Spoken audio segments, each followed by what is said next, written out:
Selamat berjumpa lagi Bapak Ibu Saudara di awal tahun ini. Nah Bapak Ibu, mari kita berdoa sebelum kita membaca dan merenungkan firman Tuhan.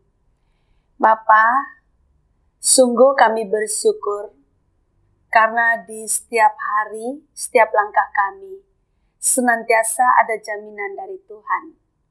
Karena itu kami sangat senang ketika kami mendapat kesempatan dengan bebas untuk membaca dan merenungkan firman-Mu yang menjadi dasar dari kehidupan kami.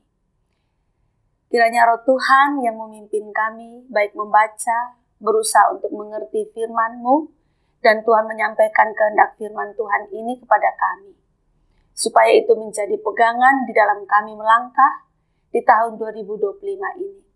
Terima kasih, dalam nama Tuhan Yesus kami berdoa. Amin. Bapak Ibu, saya sengaja memilihkan dari 1 Raja-Raja pasal 17 ayat 1-6 karena akhir-akhir ini kisah ini terus terngiang-ngiang di dalam benak saya. 1 Raja-Raja 17 ayat 1-6. Lalu berkatalah Elia orang Tisbe dari Tisbe Gilead kepada Ahab, "Demi Tuhan yang hidup, Allah Israel yang kulayani, sesungguhnya tidak akan ada embun atau hujan pada tahun-tahun ini, kecuali kalau kukatakan." Kemudian datanglah firman Tuhan kepadanya, "Pergilah dari sini, berjalanlah ke timur, dan bersembunyilah di tepi sungai Kerit, di sebelah timur sungai Yordan. Engkau dapat minum dari sungai itu, dan burung-burung gagak telah kuperintahkan untuk memberi makan engkau di sana." Lalu ia pergi, dan ia melakukan seperti firman Tuhan. Ia pergi dan diam di tepi sungai Kerit di sebelah timur sungai Yordan. Pada waktu pagi dan petang, burung-burung gagak membawa roti dan daging kepadanya, dan ia minum dari sungai itu.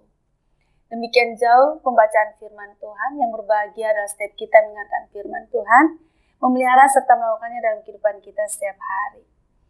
Bapak Ibu, seandainya kita mencoba menempatkan posisi kita di posisi Elia. Ini Bapak Ibu, kalau kita baca pasal ini, perikop ini sepertinya cerita biasa gitu ya, kisah orang lain gitu. Tapi seandainya kalau kita di posisi itu sebetulnya ngenes loh Bapak Ibu. Ngenesnya begini. Dan ini uniknya orang yang hidup di dalam Tuhan. Orang yang hidup beriman kepada Tuhan dan hidup dituntun oleh Tuhan itu ternyata nggak mulus Bapak Ibu Saudara. Jadi gini, Elia sedang berhadap-hadapan dengan Ahab dan Isabel. Ini raja terkuat, ratu terkuat saat itu, berkuasa sekali. Mereka bisa melakukan apapun terhadap Elia. Kita bisa, inilah ya Bapak Ibu, kita bisa mengira-ngira dengan kekuasaan-kekuasaan yang bisa aja terjadi di dalam kehidupan kita masa kini. Ada orang yang kuat, punya kekuasaan ada di tangannya, dia dapat melakukan apapun. Persis ini Ahab dan Isabel ini Bapak Ibu. Tapi yang menariknya begini, Elia itu juga hebat banget loh. Tuhan mendampingi dan berpihak. Pihak Elia itu luar biasa.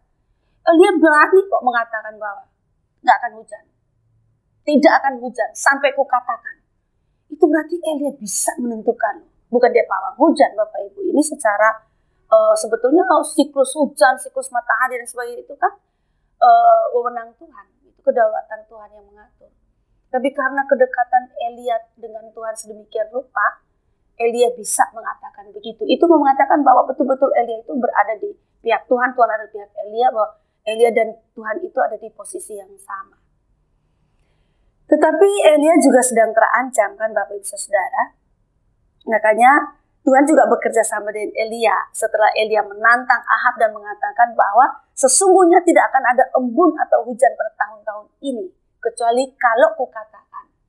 Dia mengatakan kepada seorang raja yang berkuasa, nggak akan hujan. Tahun-tahun ini nggak akan hujan, kecuali kau katakan. Kecuali kalau Elia bilang ada hujan. Dan lalu Tuhan Allah mengatakan kepada Elia, supaya Elia itu pergi dan bersembunyi. Pergi dan bersembunyi di mana? di tepi sungai Kerit. Dan sungai Kerit ini posisinya di sebelah timur sungai Yordan. Bukan pergi ke satu keluarga yang besar, keluarga yang juga punya power, yang berlimpah makanan ya Bapak Ibu. Tapi pergi ke tepi sungai dan untuk hidup sendiri di tepi sungai itu Bapak Ibu. Kenapa Tuhan minta dia pergi ke tepi sungai? Supaya untuk minum dia nggak usah cari kemana-mana, langsung minum dari sungai itu aja. Lalu makanan dari mana?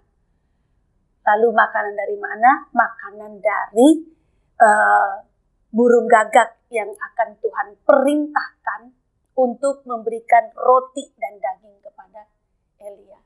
Luar biasa ya Bapak Ibu ya Tuhan ini. Tuhan punya cara yang unik untuk memeliharakan kita yang tidak terpikirkan oleh kita manusia. Seorang nabi besar, nabi hebat, itu hidupnya dipelihara oleh burung gagak yang setiap pagi dan petang akan membawa roti dan daging kepadanya. Bapak Ibu Saudara, burung gagak berada di dalam kedaulatan siapa atau di bawah kedaulatan siapa? Allah, kan Allah yang menciptakan. Allah dapat memerintah apapun kok. Allah dapat melakukan apapun dan Allah dapat mempergunakan siapapun apapun untuk memeliharakan umatnya, untuk memeliharakan utusannya atau hambanya. Bapak Ibu, sengaja saya angkat ini di awal tahun ini, tahun 2025 yang hari ini, sampai hari ini kita dengar bahwa harga-harga belum turun. Beras belum turun, cabai harganya belum turun, dan tidak tahu apa akan turun, kapan turunnya. Tapi bisa diperkirakan bahwa kehidupan kita bisa makin berat.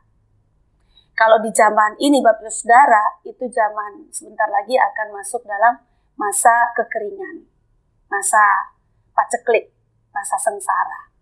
Kita juga tidak tahu tahun 2025 akan seperti apa. Tetapi saya sengaja mengangkat perikop ini untuk kita berada pada posisi Elia, yaitu posisi mempercayakan diri, mempercayakan kehidupan kita kepada Tuhan. Elia ikut saja apa yang Tuhan katakan. Kamu pergi ke sungai Kerit, di tepi sungai Kerit, di timur sungai Yordan, kamu minum dari air sungai itu.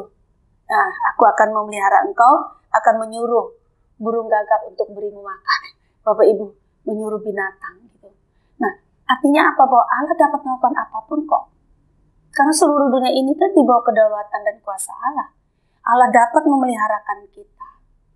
Bapak Ibu, firman ini ingin mengingatkan pada kita bahwa di tahun 2025 ini yang kita sedang jalani dan akan terus jalani, kita tidak perlu khawatir karena Allah pasti peliharakan kita. Allah punya berbagai cara untuk memeliharakan kita umatnya. Yang penting bagi kita adalah mempercayakan hidup kita, diri kita kepada Tuhan, dan terus berjalan di bawah tuntunan Tuhan. Tuhan menolong kita semua. Amin. Bapa di surga, Engkau tahu kehidupan setiap kami, Engkau tahu pergumulan setiap kami, pergumulan dalam hal apapun. Baik itu kesehatan fisik, mungkin juga kesehatan rohani, dan persoalan-persoalan yang lain seperti masalah ekonomi, masalah relasi, dan masalah-masalah yang lain. Di tahun 2025 ini banyak kabar yang kami dengar, dan kabarnya kurang menyenangkan. Namun kami tahu bahwa dunia ini adalah ciptaan Tuhan, dikelola oleh Tuhan, Tuhanlah yang berdaulat. Maka sama seperti Engkau mampu melakukan segala sesuatu untuk memeliharakan utusan-Mu, hamba-Mu, umat-Mu, kami juga percaya bahwa Tuhan pasti dapat memeliharakan kami. Berikanlah iman di dalam hati kami untuk mempercayakan kehidupan kami ke dalam tangan Tuhan yang kuat. Dan tolonglah kami supaya di dalam segala keadaan kami bersikap patuh, taat, dan mengandalkan Tuhan. Terima kasih, dalam nama Tuhan Yesus kami berdoa. Amin.